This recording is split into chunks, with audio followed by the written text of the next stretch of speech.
ಉಂಡೆ ತಗೊಳ್ಳೋದು, ಈ ಥರ ಒಂದು ಶೇಪಿಗೆ ಮಾಡಿಕೊಂಡಾದ ಮೇಲೆ ಸ್ಟಫಿಂಗನ್ನು ಹಾಕ್ಕೊಂಡ್ರೆ ಆಯಿತು.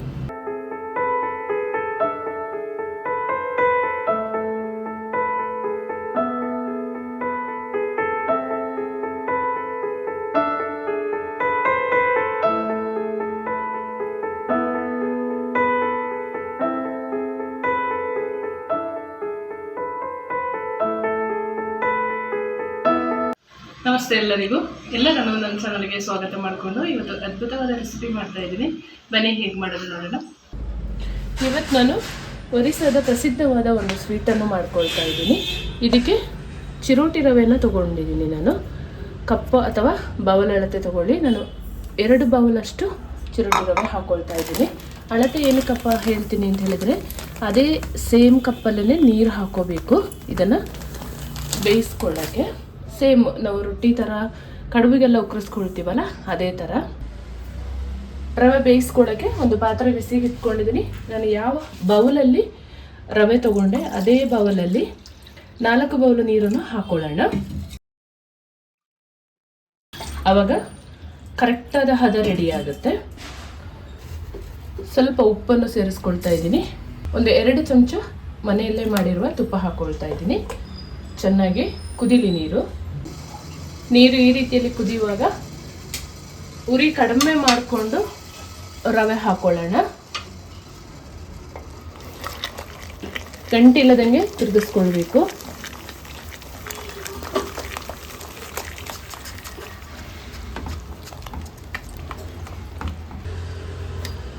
ಈ ರೀತಿಯಲ್ಲಿ ಚೆನ್ನಾಗಿ ತಿರುಗಿಸ್ಕೊಂಡು ಒಂದು 5 ನಿಮಿಷ ಮುಚ್ಚಿ ಬೇಯಿಸ್ಕೊಳ್ಳೋಣ. ಸ್ವೀಟಿಗೆ ಹಾಕೊಳ್ಳೋಕ್ಕೆ ಹೂರಣ ರೆಡಿ ಮಾಡ್ಕೊಳ್ಳೋಣ. ಒಂದು ಪಾತ್ರೆ ಬಿಸಿಗೆ ಇಟ್ಕೊಂಡಿದ್ದೀನಿ. ನಾನಿಲ್ಲಿ ಅರ್ಧ ತೆಂಗಿನಕಾಯಿನ ಈ ಥರ ತುರಿದು ಹಾಕ್ಕೊಂಡಿದ್ದೀನಿ. ಸ್ವಲ್ಪ ದಪ್ಪನೇ ತುರಿಯಿರಿ, ಚೆನ್ನಾಗಾಗುತ್ತೆ. ನೀಟಾಗಿ ಫ್ರೈ ಮಾಡ್ಕೋಬೇಕು. ನಾನಿವತ್ತು ಬೆಲ್ಲ ಹಾಕಿ ಮಾಡ್ಕೊಳ್ತೀನಿ. ನೀವು ಸಕ್ಕರೆ ಆದರೂ ಹಾಕಿ ಮಾಡ್ಕೋಬೋದು. ಕಾಯಿ ತುರಿ ಒಂದು 3 ನಿಮಿಷ ಫ್ರೈ ಆದ ಮೇಲೆ ಒಂದು 2 ಚಮಚದಷ್ಟು ಎಳ್ಳು ಹಾಕ್ಕೊಳ್ತಾ ಇದ್ದೀನಿ. ಚೆನ್ನಾಗಿ ಫ್ರೈ ಮಾಡ್ಕೊಳ್ಳೋಣ. ಒಂದು 4 ಟೇಬಲ್ ಸ್ಪೂನಷ್ಟು ಸಣ್ಣದಾಗಿ ಕಟ್ ಮಾಡಿದ ಡ್ರೈ ಫ್ರೂಟ್ಸನ್ನು ಹಾಕಿ ಹುರ್ಕೊಳ್ಳೋಣ. ನೀವು ಮನೇಲಿರುವ ಯಾವುದೇ ಡ್ರೈ ಫ್ರೂಟ್ಸನ್ನು ಯೂಸ್ ಮಾಡ್ಬೋದು. ಡ್ರೈ ಫ್ರೂಟ್ಸ್ ಎಲ್ಲ ಫ್ರೈ ಆದ ಮೇಲೆ ರುಚಿಗೆ ತಕ್ಕಷ್ಟು ಬೆಲ್ಲ ಪೌಡ್ರನ್ನು ಹಾಕ್ಕೊಳ್ಳೋಣ.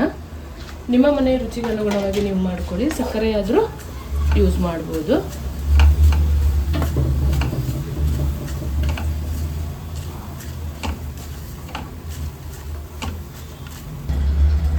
ಕಾಯಿ, ಬೆಲ್ಲದ ಪೌಡರು, ಡ್ರೈ ಫ್ರೂಟ್ಸ್ ಎಲ್ಲ ಚೆನ್ನಾಗಿ ಮಿಕ್ಸ್ ಆಗಬೇಕು. ಮತ್ತು ನಾನು ಕೋವಾ ಕೂಡ ಸೇರಿಸ್ಕೊಳ್ತೀನಿ. ಸ್ವೀಟ್ ಕೋವಾ ಒಂದು 50 ಗ್ರಾಮಷ್ಟು ಕೋವಾ ಸೇರಿಸ್ಕೊಳ್ತಾ ಇದ್ದೀನಿ. ಚೆನ್ನಾಗಿ ಮಿಕ್ಸ್ ಮಾಡಿಕೊಂಡು ಒಂದು 3 ನಿಮಿಷ ಮಿಕ್ಸ್ ಮಾಡಿಕೊಂಡ್ರೆ ಸಾಕಾಗುತ್ತೆ.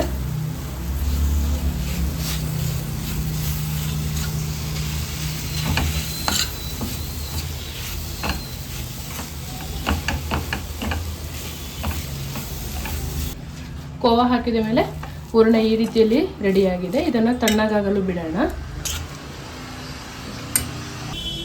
ಒಂದು ಅಗಲವಾದ ತಟ್ಟೆಗೆ ನಾವು ಬೇಯಿಸಿ ಇಟ್ಕೊಂಡ ರವೆ ಹಿಟ್ಟು ಏನಿದೆ ಅದನ್ನು ಹಾಕ್ಕೊಳ್ಳೋಣ.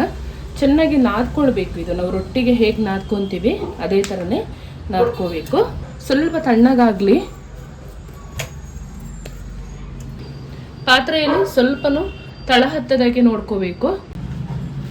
ಇವಾಗ ನೀಟಾಗಿ ಕಲಿಸ್ಕೊಳ್ಳೋಣ. ಬಿಸಿ ಇರುತ್ತೆ, ಮಾತ್ರ ಹುಷಾರಾಗಿ ಕಲಿಸ್ಬೇಕು.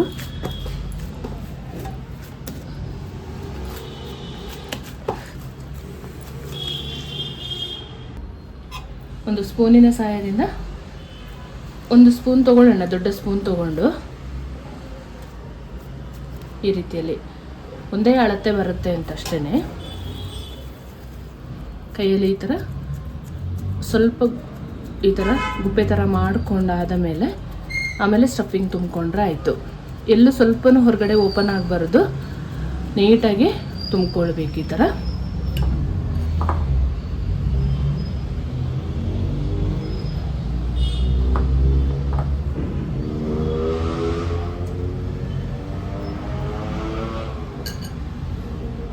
ತುಂಬಿಕೊಂಡಾದ ಮೇಲೆ ಈ ಥರ ನೀಟಾಗಿ ಕವರ್ ಮಾಡಿಕೊಂಡ್ರೆ ಆಯಿತು.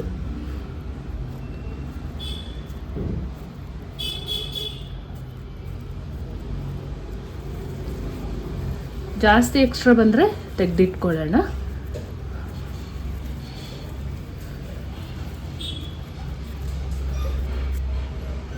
ಈ ಥರ ಒಂದು ಶೇಪ್ ಕೊಟ್ಟರೆ ಒರಿಸ್ಸಾದ ಪ್ರಸಿದ್ಧವಾದ ಸ್ವೀಟ್ ರೆಡಿ ಆಗುತ್ತೆ ನೋಡಿ. ಈ ರೀತಿಯಲ್ಲಿ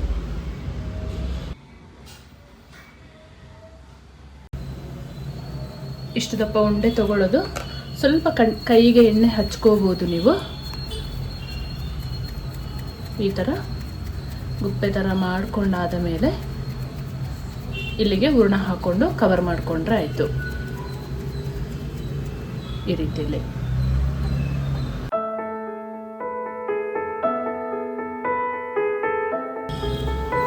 ನೀಟಾಗಿ ಈ ಥರ ಫಿಲ್ ಮಾಡಿಕೊಂಡ್ರೆ ಆಯಿತು. ಎಕ್ಸ್ಟ್ರಾ ಬಂದಿದ್ದನ್ನು ತಗೋಬಹುದು ನೀವು. ಒಂದು ಉಂಡೆ ಮಾಡ್ಕೊಳ್ಳಿ. ಫಸ್ಟು ಈ ರೀತಿಯಲ್ಲಿ ಉಂಡೆ ಮಾಡ್ಕೋಬೇಕು. ಆಮೇಲೆ ಒಂದು ಜಸ್ಟ್ ಪ್ರೆಸ್ ಮಾಡಿಕೊಂಡ್ರೆ ಒಂದು ಶೇಪ್ ಬರುತ್ತೆ. ಆಲ್ರೆಡಿ ಸೂಜಿ ಕಾಕರ ಹುರ್ಕೊಳ್ಳೋಕ್ಕೆ ಎಣ್ಣೆ ಬಿಸಿಗೆ ಇಟ್ಕೊಂಡಿದ್ದೀನಿ. ಒಂದೊಂದಾಗಿ ಹಾಕೊಳ್ಳೋಣ. ಸ್ವಲ್ಪ ಮಧ್ಯಮ ಉರಿ ಇಟ್ಕೊಳ್ಳಿ.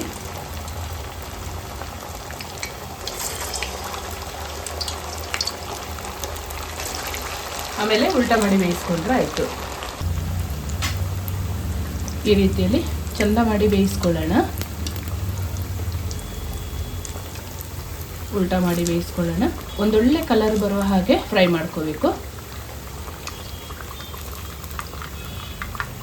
ಸ್ವಲ್ಪ ಸ್ಮೂತಾಗಿ ಹ್ಯಾಂಡ್ಲ್ ಮಾಡಬೇಕು. ಹಡಾವುಡಿ ಮಾಡ್ಕೋಬಾರ್ದು ಫ್ರೈ ಮಾಡ್ಕೊಳ್ಳುವಾಗ. ಇದನ್ನು ಸ್ಟೀಮಲ್ಲಿ ಕೂಡ ಬೇಯಿಸ್ಬೋದು. ಎಣ್ಣೆ ಎಲ್ಲ ಯೂಸ್ ಮಾಡದೆ ಡಯಟ್ ಮಾಡೋರೆಲ್ಲಾದರೆ ಸ್ಟೀಮಲ್ಲಿ ಬೇಯಿಸ್ಕೊಂಡು ತಿನ್ಬೋದು. ಅದು ಕೂಡ ಚೆನ್ನಾಗಾಗುತ್ತೆ. ಗೋಲ್ಡನ್ ಬ್ರೌನ್ ಬರಬೇಕು ಕಲರ್. ಒಂದೊಳ್ಳೆ ಕಲರ್ ಬಂದಿದೆ. ಇವಾಗ ತಗೊಳ್ಳೋಣ. ನೋಡಿ, ಸ್ವಲ್ಪ ಗ್ಯಾಪ್ ಇದ್ದರೆ ಈ ಥರ ಓಪನ್ ಆಗಿಬಿಡುತ್ತೆ. ಅದಕ್ಕೆ ನೀಟಾಗಿ ರೌಂಡ್ ಮಾಡಿಕೊಂಡು ಪ್ರೆಸ್ ಮಾಡ್ಕೋಬೇಕು. ಒರಿಸ್ಸಾದ ಪ್ರಸಿದ್ಧವಾದ ಸ್ವೀಟ್ ಸೂಜಿ ಕಾಕರ ಈ ರೀತಿಯಲ್ಲಿ ರೆಡಿಯಾಗಿದೆ. ಎಲ್ಲೋ ಒಂದು ಓಪನ್ ಆಗಿಬಿಟ್ಟಿತ್ತು. ಸೊ ಹಾಗಾಗಿ ಅದರೊಳಗಡೆದ ಸ್ಟಫಿಂಗನ್ನು ಚೆಲ್ಕೊಂಡ್ಬಿಟ್ಟಿದೆ. ಕಟ್ ಮಾಡಿ ತೋರಿಸ್ತೀನಿ ನಾನು.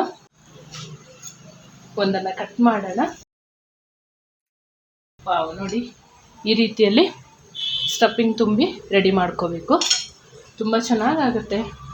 ಇದನ್ನು ಸ್ಟೀಮಲ್ಲಿ ಕೂಡ ಬೇಯಿಸ್ಕೊಳ್ಬೋದು. ಅದು ಕೂಡ ಅದ್ಭುತವಾಗಿರುತ್ತೆ. ಬೆಲ್ಲ ಹಾಕಿರೋದ್ರಿಂದ ಆರೋಗ್ಯಕ್ಕೆ ಒಳ್ಳೆಯದು. ನೀವು ಒಂದ್ಸಲಿ ಟ್ರೈ ಮಾಡಲೇಬೇಕು. ಸೂಜಿ ಕಾಕರ ಈ ರೀತಿಯಲ್ಲಿ ರೆಡಿಯಾಗಿದೆ. ಒರಿಸ್ಸಾದ ಪ್ರಸಿದ್ಧವಾದ ಸ್ವೀಟ್ ಇದು. ರವೆಯಲ್ಲಿ ಮಾಡಿಕೊಳ್ಳುವಂಥದ್ದು. ನಾನಿವತ್ತು ನಿಮ್ಮ ಮುಂದೆ ತಂದಿದ್ದೇನೆ. ನಿಮಗೆ ಇಷ್ಟ ಆದಲ್ಲಿ ದಯಮಾಡಿ ಕಮೆಂಟ್ ಮಾಡೋದನ್ನು ಮರಿಬೇಡಿ.